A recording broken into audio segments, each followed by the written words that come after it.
shoutout.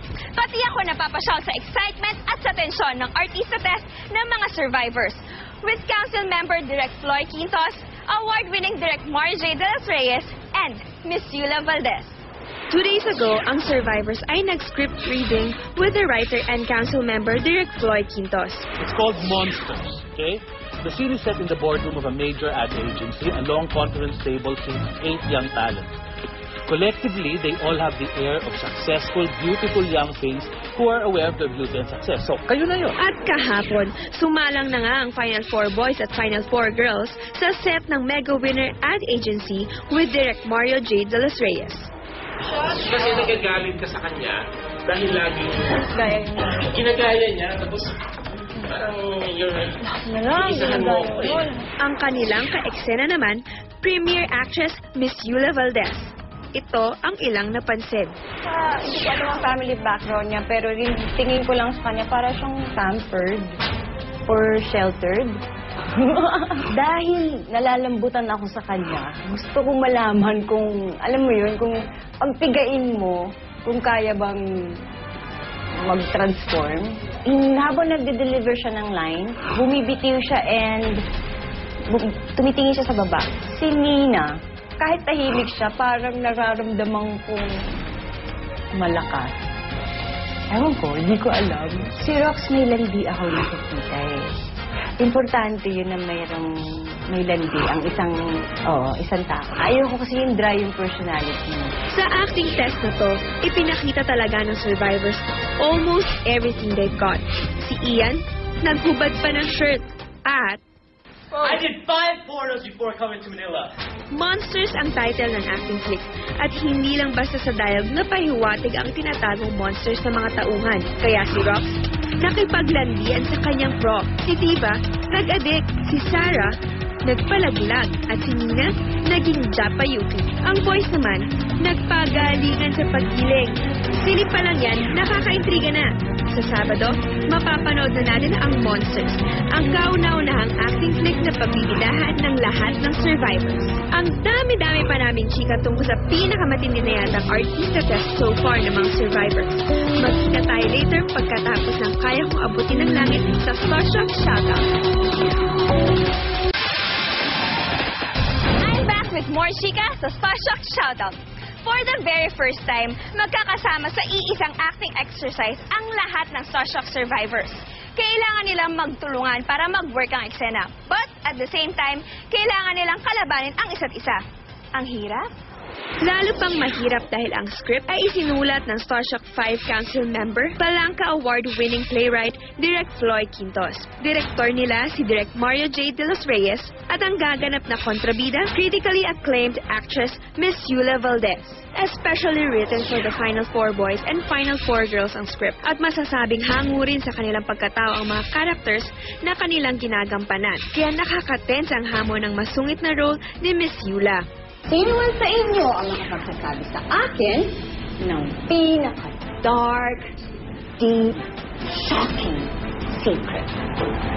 The more karumalduman, the better.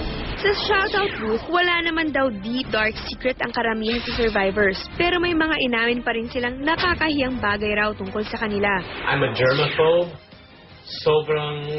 I'm so scared of germs, like eating off of people's plates. Tapos, like, touching the railings, the hand railings on the stairs, and sharing food. I just think it's nasty. I'm a very feeling person. Mabilis po ako makaramdam ng mga feelings ng mga tao. Pero sa kaloob ko na rin, may mga nagagalit po sa akin, or may malungkot, or may naiinis sa akin. Tinatago ko po lagi lahat ng feelings. Kasi at our high school, parang they had a brand new football field, and grass, and everything was all new.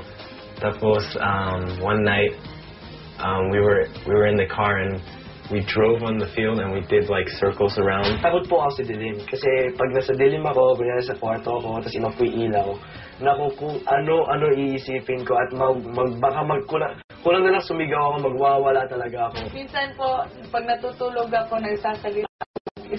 Pero, mas matindi ang inamin ni Sarah. Ito lang ako pag natutulog.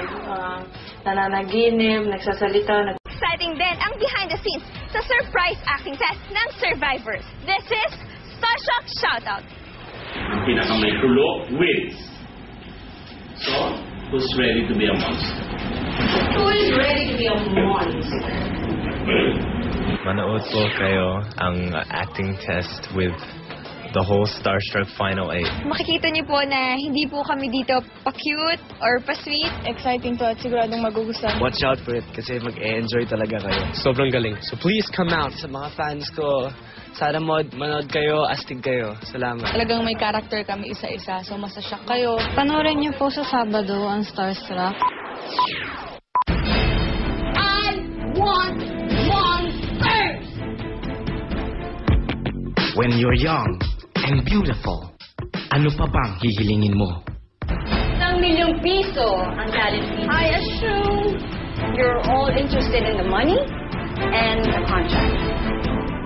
The Final 4 boys and the Final 4 girls.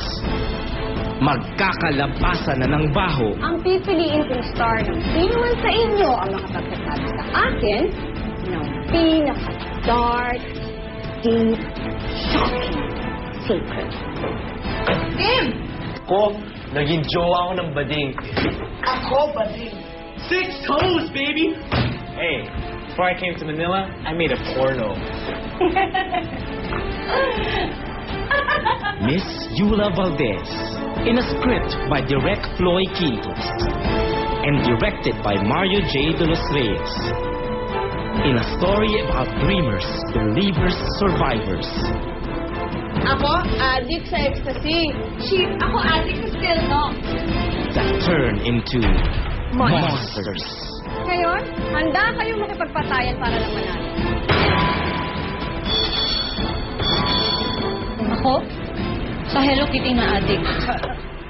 Sa Saturday, mapapanood na natin ang resulta ng acting exercise na yan, kung saan magkaka-eksena ang Final 4 boys and Final 4 girls. Sino kayang pinakapasado kina Direk Floy, Direk Mario J. at Miss Yula Valdez? Aabangan natin yan. In the meantime, marami pang happenings na mangyayari na isi-share namin bukas sa Starstruck Shoutout.